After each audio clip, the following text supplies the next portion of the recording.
Bonjour, je vais vous parler des cellules souches pluripotentes humaines et des espoirs de thérapie cardiaque.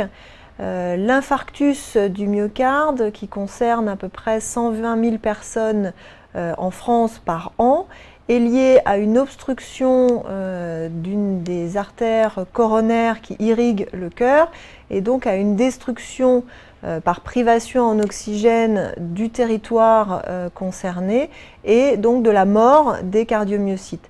Ce qui entraîne, lorsque le patient ne décède pas tout de suite, à long terme, un défaut de contraction du cœur et une insuffisance cardiaque grave. Pour l'instant, les thérapies qui sont proposées sont des thérapies médicamenteuses, mais souvent ça entraîne des insuffisances cardiaques à long terme. Des thérapies cellulaires ont été proposées et essayées à l'aide de cellules souches adultes, comme les cellules souches mésenchymateuses ou les cellules souches hématopoïétiques ou des myoblastes squelettiques.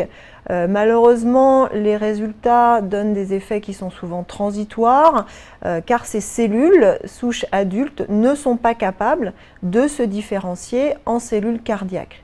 Les cellules souches pluripotentes humaines sont, elles, capables de s'y différencier in vitro grâce à des protocoles qui sont maintenant bien maîtrisés en cellules souches cardiaques. Les chercheurs sont capables de maîtriser la prolifération de ces cellules et de donner une vraie destinée cardiaque à ces cellules.